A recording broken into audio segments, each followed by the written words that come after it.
Welcome to Resume Storyteller with Virginia Franco, bringing you interviews with industry experts and regular folks who tested the job search waters and succeeded, and strategies to tell your story and land your job interviews in 60 days, guaranteed. Here's your host, Virginia Franco.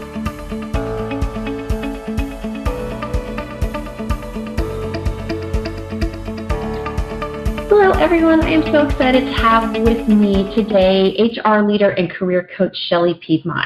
She's been an HR professional for over 20 years, has read thousands of resumes, and interviewed just too many candidates to count. She has hired for everything from entry-level hourly positions to senior leaders on behalf of Fortune 500s, small and private businesses, and really everyone in between. She's been a corporate recruiter, an HR manager, and a director, and holds 2 senior certifications in HR, both the SPHR and the SHRM SCP. In 2018, she launched her own company to help job seekers to present themselves in the best light possible and to make the positive impression to lead them to their next job. Shelley, thank you so much for joining us on this Friday afternoon before we kick off the 4th of July week. It's my pleasure. Thank you for asking me to join you. So you heard me give an overview of your, you heard the quick bio. I'd love to hear in your own words. Can you give me an overview of what you do and, how you came to be in this role? Well, it's kind of interesting. As you mentioned in my bio, I've been doing human resources for a long time. And this job coach that I do now is something I very much enjoy. Having been on the other side as a corporate recruiter and in talent acquisition, along with some other parts of HR, I really saw the need for help for job seekers. What I see is people not necessarily putting their best foot forward. As a talent acquisition leader, I was always very patient and always very good about trying to dig in and to try to find where that person's skills were. But others in this area are maybe not as diligent, and so the idea of having this business where I could help others and coach them, especially on the career side, so they could find the career that really was the best fit for them, the most engaging, as well as helping them in that process of trying to find a job. So crafting resumes, helping with the LinkedIn profile so that it gets noticed, as well as helping people put their best foot forward in the interview process. That's wonderful, and I love that you have experience from both perspectives. That's just so beneficial. So given that you have been on both sides now, what do you see as a couple of major challenges facing those that are jumping back into job search after a long time, or perhaps even making a career change today? Well, Virginia, I think one of the things that job seekers feel is a challenge now, here in 2019, is that they hear so much about the low unemployment rate and that it's a seller's market. So they feel like they should be out there and getting a job in 2 weeks, 10 days. And the reality is that it's not necessarily that in their particular profession and in their particular location. So I think for some that's a rude awakening because they think it was going to be really easy, and oftentimes it's not. It can be challenging. So I think that's one challenge.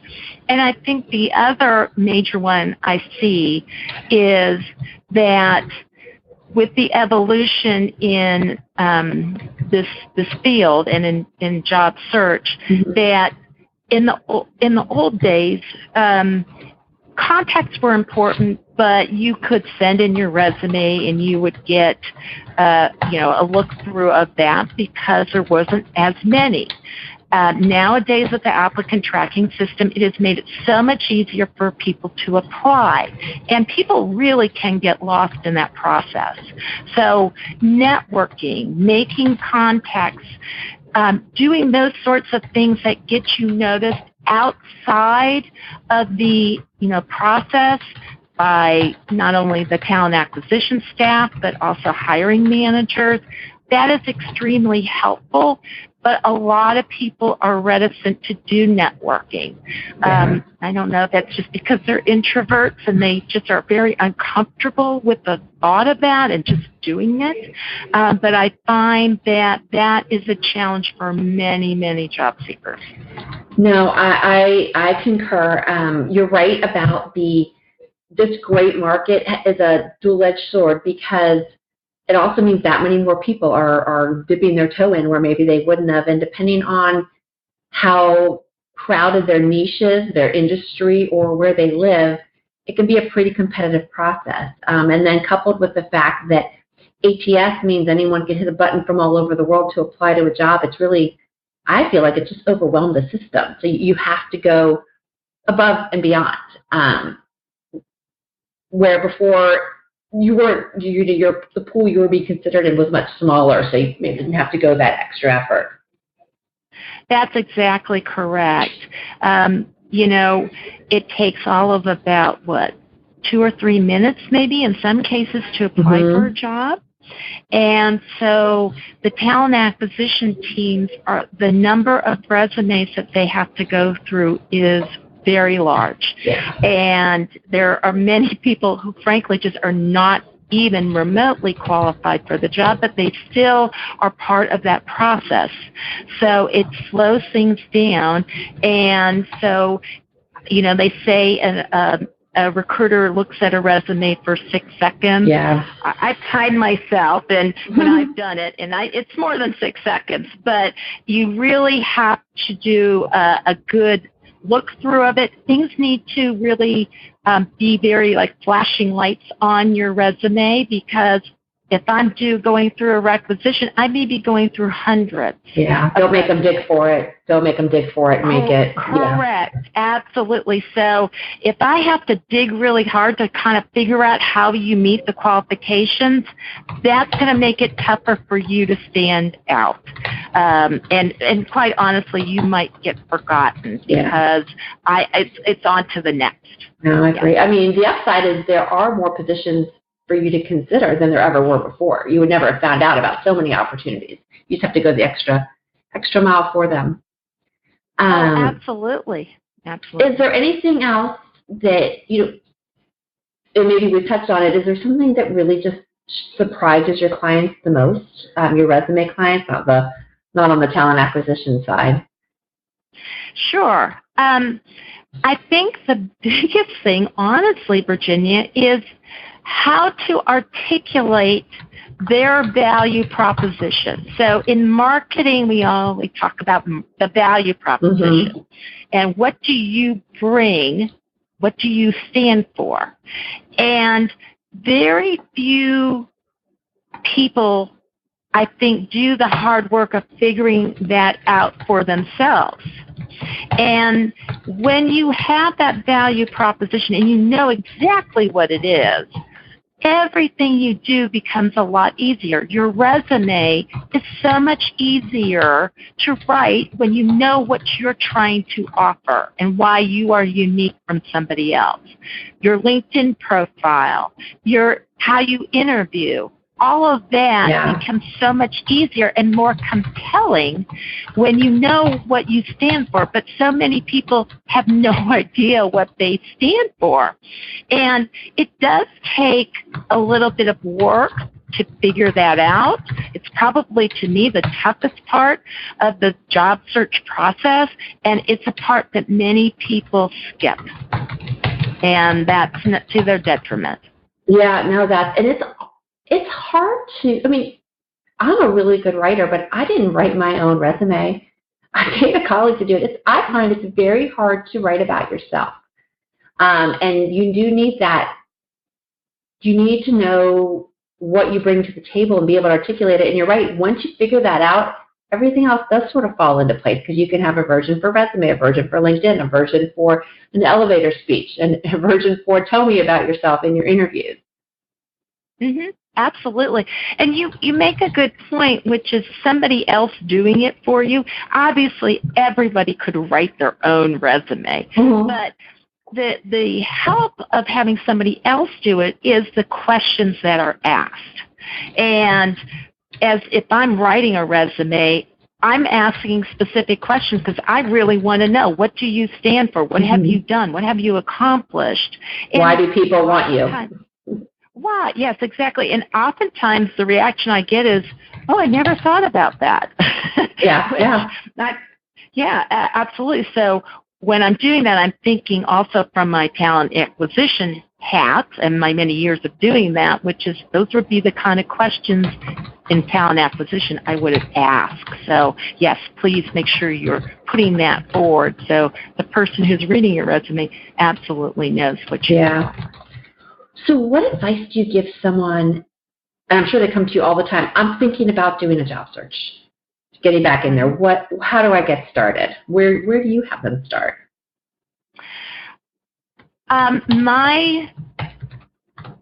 What I really feel is very important in a job search or career move, whatever you're doing, is that it's important that you're going to something and that you're not running away from something. Yeah. Too often, people don't like their boss, they don't like the job, or they don't like the company, or the commute, or whatever it might be. And I just don't want to do that anymore. And they're fixated on not doing that anymore and not thinking about what will be best for me. So I have so many times heard and have seen people who say, I don't want to work for a boss that is micromanaging. Okay. So they're very focused on, I need to get out of a situation where I'm micromanaged. And so they find another place where they are not micromanaged, but then they can find that they don't like the company, they don't like various aspects, I don't like the job, it doesn't interest me. And so they didn't think broadly of not, I want to get rid of this situation, but what is going to be the positive? What is going to engage me? What are the trade-offs that I might need to make? But if I know what I'm looking for, then I can easily decide if that trade-off is worth it or not. So know your deal breakers, and have it. So you really need to do your homework, because you're right. Otherwise, you're being reactionary, and you might trade one misery for another.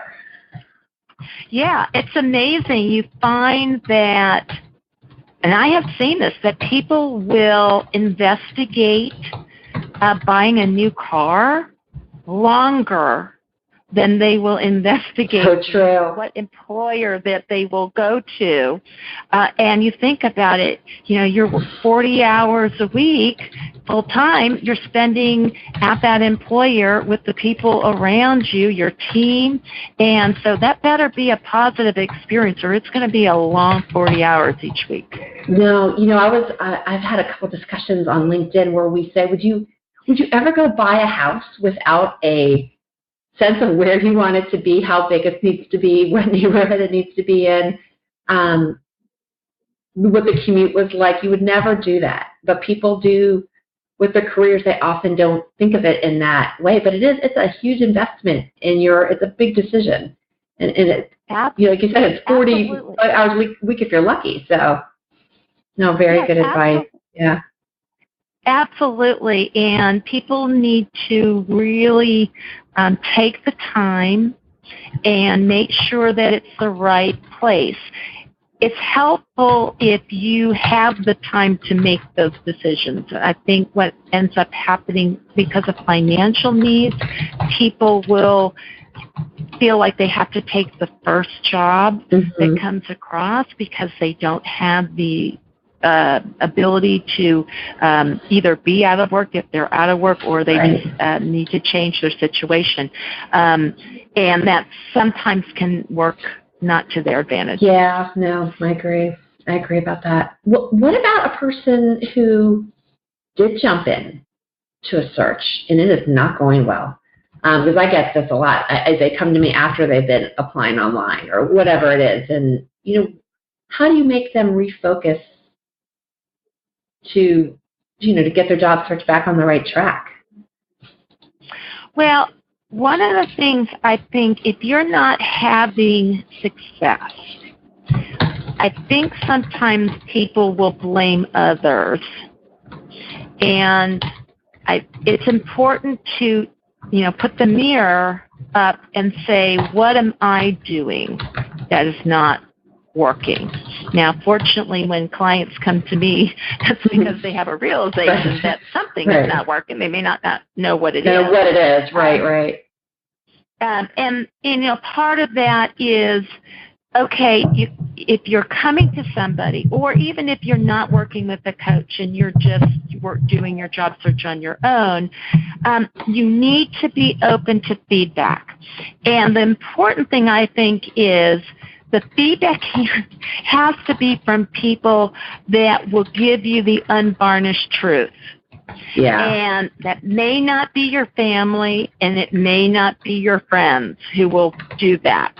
So you really need to hear what you might not be doing well. So, but you usually can figure out from where you're stuck in the process where the problem is. So if you are not getting any kind of interviews, either phone interviews or in-person interviews, then you can really kind of focus on the resume. Right. Or how you're getting the resume in front of them. That's right. Or the networking part of that. So that that's the issue. If you are getting interviews, but you're not getting any offers, then you know that it is how you're putting yourself in front of the hiring manager when you are in the interview. And then we can work on that, how you're answering questions, how you're presenting yourself. So you can kind of dissect it a little bit, Yeah. but then you have to be able to hear that maybe the way that I'm putting myself forward is not helpful. Maybe my body language is not bad. Maybe I'm talking too much in the interview, or I'm not talking enough, or I'm not engaging, or I can't answer the questions successfully. Right. You have to be able to take that feedback and then, work to try to change how you're coming across. Yeah, no, that's really good advice. With the interview, you can record at least your side of the conversation sometimes, and you can hear what you sound like. You can practice what you look like on videos. Yeah. But yeah, I think you're right. It doesn't need to be a paid professional, but you need to talk to someone who's going to tell it like it is, or maybe talk to several people. And sometimes when two or three people say the same thing, then you know that they've hit on something. Absolutely. I think you're quite right, especially if you think the interview is where you're getting tripped up, then yes, absolutely. Have a mock interview and have it video it and see how you come across, because people do not realize how they come across, but when they see it on video, then it becomes quite apparent. I hate looking at myself on videos. For one, I'm always like, pretty sure that's the problem. So what about those people that come to you and they aren't really sure where they want to go next? They can go in a number of different directions because their skills are very diverse. What are your thoughts on the best way for them to go forward? That's a really good question, and a lot of people get stumped by it. Yeah.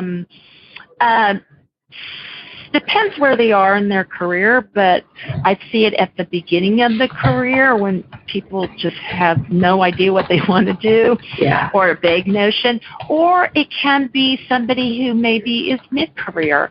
That's where I see it.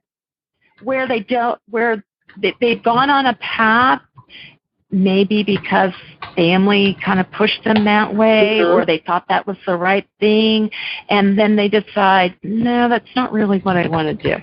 So what I tell people is, because when we're kind of talking about, kind of career paths, that one of the things I say, what does that voice inside of you tell you?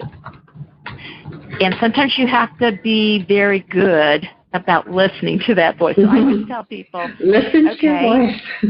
Listen to yours, but here's what I say. Okay, unplug. No phone, no music, no nothing. Sit in a place and just let you have your thoughts. And where is your thoughts taking you when you come to the subject of what you want to do? And listen to it, because you'll get down the right path by doing that. But sometimes people are like, I don't know, I'm just getting all these thoughts. So I kind of break that down. What excites you? If you were to read a book on a topic, what would be topics that you would be like, I could read 10 books on that topic. That is just awesome. It really engages me. That's a little bit of an indication of kind of the path that you can go on, or thinking about when you get so engrossed in something that you lose all track of time. So those are all good indicators of kind of maybe that's the path you need to go on, because that's really what's engaging. Good advice. Yeah, because you could not, sometimes you could do a lot of things. It's just which one really excites you. It's sometimes it doesn't have to be one or the other. So you could have a career that takes multiple strengths and puts it together. So as an example, you could be really strong in accounting and you really like accounting. Okay, so you're a really numbers person. But you could also have really good writing skills. Okay, so they're kind of different skills. And what you could do is, if you're like, well, how can I bring that together? Well, maybe you start a blog and you do that about the accounting profession. So you kind of bring in both. But you sometimes have to be a little creative about it. But there's many opportunities where you can do that. That's really interesting. Yeah, you're right. Sometimes they can. And sometimes you can merge, like someone who can do sales and marketing. Sometimes you don't. I do feel like sometimes certain skill sets can be targeted at the same time. But I love the idea of being creative. To your point, blog about accounting if you really, and that'll help satisfy that creative aspect.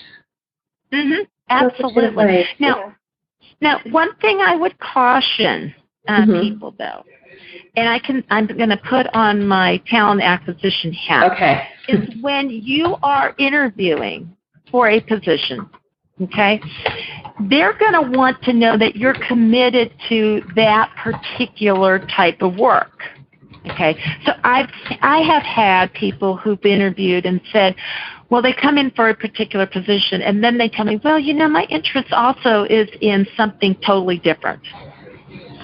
And so I have to sit back as the hiring person or the recruiter, and I have to say, well, do they really want to do the other thing? Because if they really want to do the other thing, then this job might not be the right one. Or I'm also thinking as that, well, am I going to spend a lot of time training this person only to find that they're going to want to go in a totally different direction fairly quickly?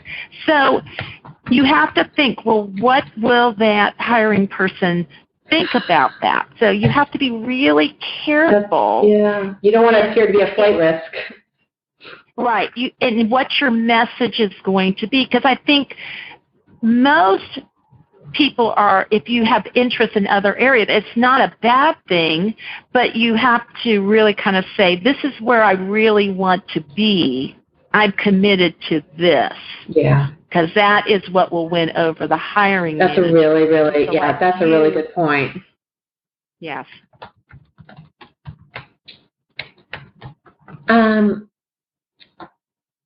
Do you feel like there's a way to showcase that extra skill, going back to the accounting and blogging thing, like maybe you could say, I love to write about accounting, and I love to, something that you could maybe be a speaker on at conferences, and you can represent your company well. Like, do you think there's a way to position that side of you to benefit the company? I think so, absolutely. So I think in that example, you could say, well, I love accounting. I really just, it interests me so much. But I also you like to do writing, and I think that there's opportunities probably in accounting for me to be able to maybe write things maybe in a newsletter, or right. maybe there's decks that we need to put together, or who knows what it must be. Perfect, yeah. Where my like of this and my desire for communication may be very helpful for the department in being able to get their message across. Yeah, I love that. Okay. Mm-hmm. Okay, and you're right, that shows your commitment. Your willingness to do even more than what the probably initial job describes. Okay, this next question is one that can get touchy, and I love the fact that you have the talent acquisition perspective. I think lends itself, you're the perfect person to ask. What are your thoughts on age discrimination, or I guess really any kind of discrimination when it comes to hiring practices? You're too old, too young, too white, to whatever, male, female. Mm-hmm. What are your thoughts on the topic? How do you recommend people tackle it? So there's been a lot of talk, especially I think probably within the last, 6, 7, 8 years about age discrimination. And do I think that it happens? I do think it happens. People have all sorts of biases, and you mentioned it's your age, but it could be others. Race, religion, all of it, gender. All right. Yeah. Absolutely. People who are overweight often say that they feel that there are biases against them. And sometimes it is consciously that people consciously know that they have the biases, and sometimes it's kind of unconscious. Yeah. So it's really naive to think that hiring decisions are not sometimes based on that. And older job seekers often do struggle with the perceptions of how they will act in a company's workforce. So sometimes that perception is that older worker won't fit in, whatever fitting in it needs. Maybe I've heard that they're not flexible enough, that they're too set in their ways, or that they don't have up-to-date skills. And, I kind of chuckle at that because it could be, that could apply to many groups. Sure. Old, young, in the middle. Because it's very individualistic, and it's really not good to say as a group that is what is the characteristics of that group. So I think that is very to the detriment of a company if a person has that particular mindset. So what can a candidate do? Well, I think kind of going back to, you always need to sell what you can accomplish. Okay, so it is not necessarily what you do like every day, but what are the results that you can give? That's really, I think, the key to how you sell yourself. And so when you can say, well, in this job, I can tell you I had something similar, and I did X, Y, and Z. I accomplished this.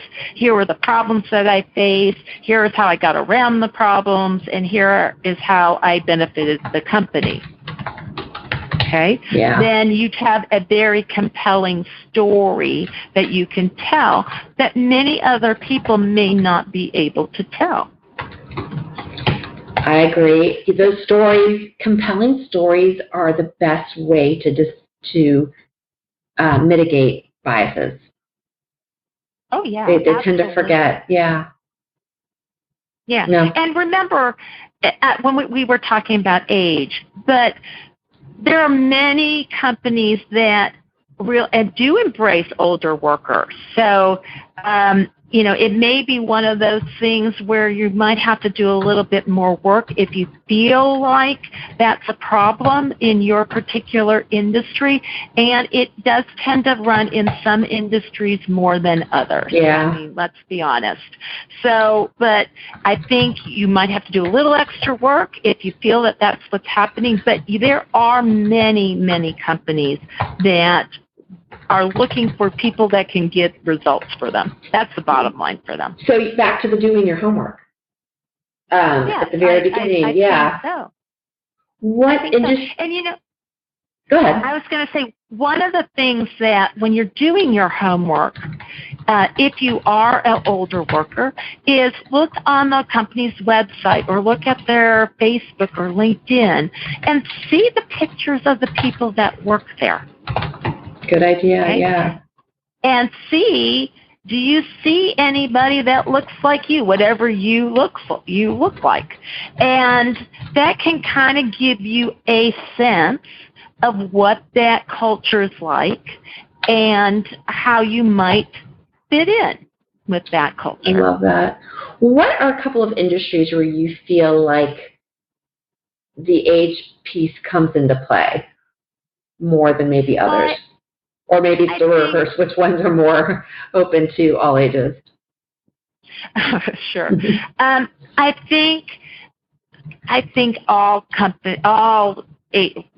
industries, all areas probably are open to all people of all ages.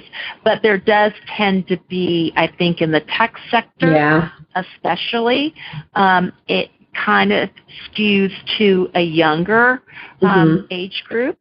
But maybe I'm an optimist, but I think that's going to change too. There is no reason why older workers would not and could not have the same skill sets as the younger ones. I agree. And it's back to if you're a little older and you can sell the story, you articulate your success. Yeah. I think that people want results. They don't care what shape or size the person is in if they can give them the results. Absolutely. Yeah. So I think that is one area where you might find more issues. The other one that comes to mind is marketing. Just because I think marketers tend to think they want to sell to, well, they're not selling, but they're marketing to younger. I mean, you often hear that. It's what is their target market? Yeah. And so there's a thought, well, people that are marketing to maybe a younger market, there may be a preference for people that are kind of in that market who would understand it better. And I was going to say tech and marketing also, there's a lot of technology involved in those, and that stereotype about not being familiar with the technology also comes into play. So whatever you can do to show that you've got the tech chops for those roles. I've worked with a lot of clients that take courses to close the gaps with marketing. Yeah, and Virginia, you bring up a good point, which is older workers, but every worker needs to keep up their technical skills. And nowadays, it is so much easier to do that. Yeah. So you have a lot of options for that. So it's not, I took a course, 10 years ago in whatever it is, and I haven't looked at that since then because that's not terribly helpful. So you got to make an investment in yourself, in your career, to make sure you have all the skills, both the technical and the soft skills, to do what's needed. Really good advice. And to your point, it's easier than ever to get those skills, and a lot of it's free or very cost effective. You don't need to go to a brick or mortar school for a lot of this stuff. Oh, absolutely not. There's like YouTube and Coursera, Udemy. Yeah, but LinkedIn Learning, if you're a premium member, it's included. Absolutely. So there's a lot of opportunities to get some training in multiple areas. Yeah, no, I agree. Really, really good point. Okay, so if someone says, I am leaving to go job search, what are 2 tools that I need to have in my tool belt? What would you say they are?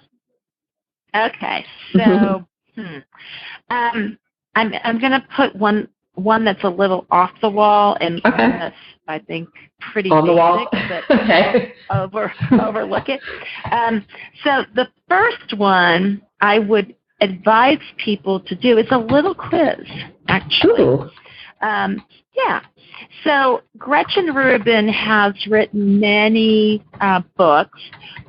You might have heard of the Happiness Project and Benefit before. And she has a quiz that she had put together to define what your tendency is. And this is for accountability.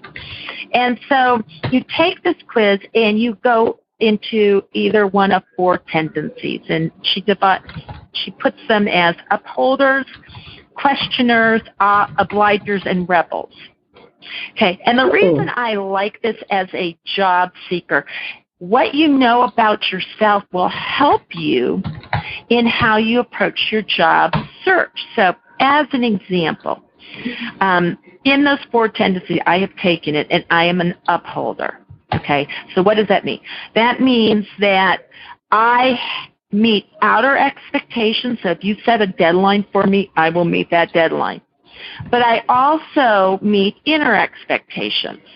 Okay, so if I wanted to learn guitar, let's say, I would make it happen. I would learn guitar. I would put it in my schedule and do it.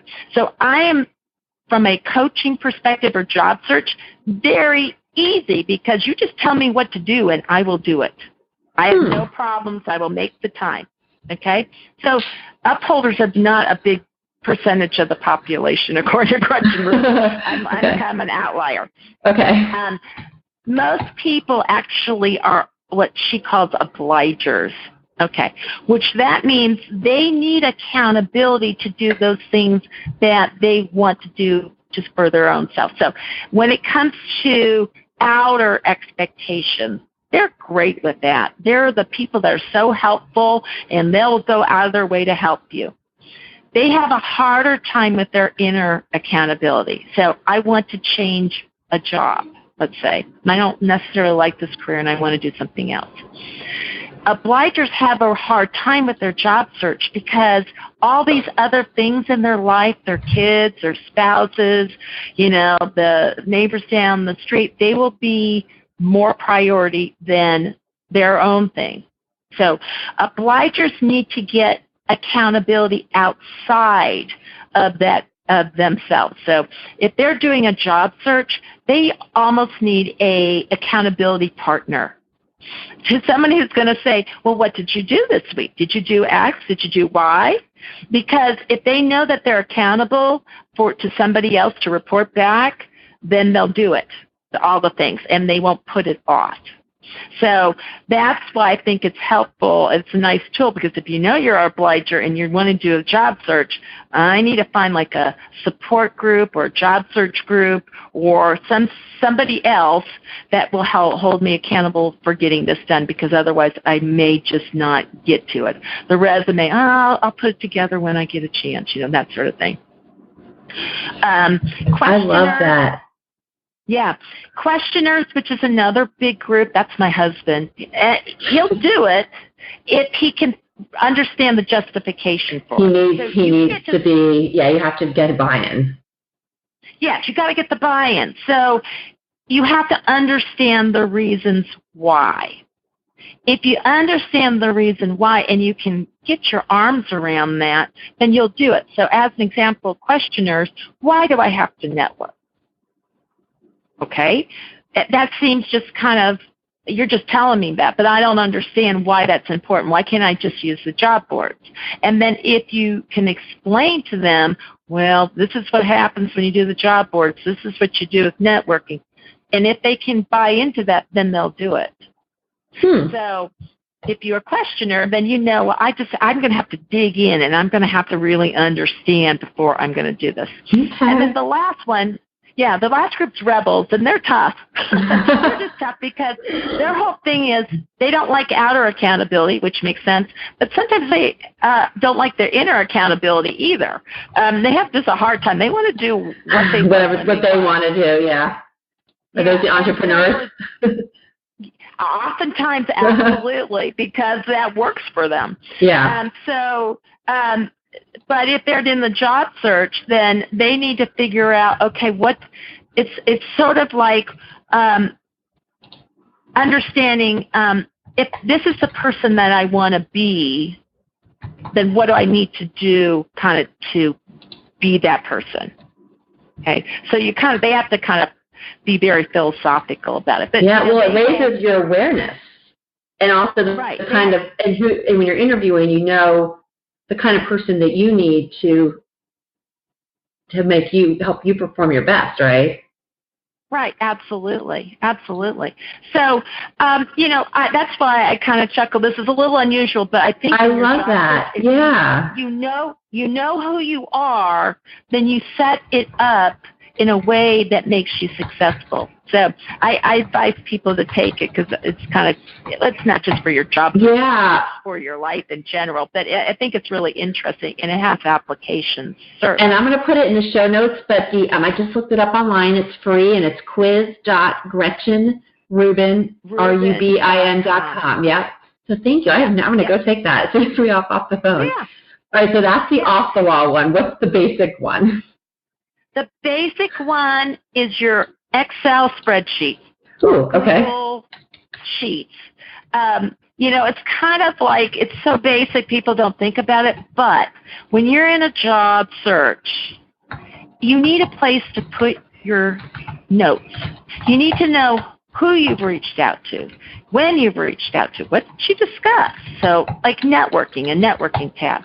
Oh, I've looked at these particular companies. They're on my list. This is when I did that. I reviewed them. I want to apply, or I've applied. When did I apply? Did I talk to anybody? Because what happens when you are in the job search is that you're doing a lot of different things, and it's easy to forget or get confused. Yeah. And what you don't want to do is somebody calls you for a phone interview, and you have no idea who this is, what company it is, and what position you may have applied for. It can happen fast if you don't keep track. Absolutely. Mm-hmm. And so you need to have something that you can use to be kind of your organizer. Now, it doesn't have to be Excel. It could be whatever works for you. Right. But something where you're keeping some track of things. And where you put your finger on it quickly, right? Absolutely. Absolutely. I love that. Okay, last question, my favorite. What is next for you? Well, I'm doing what I'm doing, the coaching, and I write blog posts about various topics in this realm. So I continue to write that. I'm going to do a little bit more on the video side, some more video tips. Yeah, and I'm in my mind. I have. I don't know how I'm going to do it yet, but as an upholder, when I say I'm going to do it, I'm going to do it. Yeah, once it's out there, I'll bet that's what I am too. Once I put it out there, I got to do it. Yep. An online course. I would really like to do an online course to help with job search because, not everybody can work with a coach. It's not feasible for everybody, but, there's a lot of information, and I think that would be helpful. Well, I love that, Shelley. And this, again, will be in the show notes, but if people want to learn more about you, your website, shelleypiedmont.com. I've also got your LinkedIn URL on here. Is there another way are those the places where people should connect with you, or is there any, would you rather they reach out to you through another social media form or anything like that? I think those are the two best ways for people to reach me. Perfect. Well, Shelley, thank you so much. I can't wait to go take my quiz. I'm off to do that right now. I hope you have a wonderful weekend, and you've given people some really good actionable tips, so appreciate it. Well, thank you, Virginia, for having me on. You've been listening to Resume Storyteller with Virginia Franco. To learn more about storytelling strategies to catch the eye of today's SCIM online readers, hiring and decision makers, go to www.virginiafrancoresumes.com.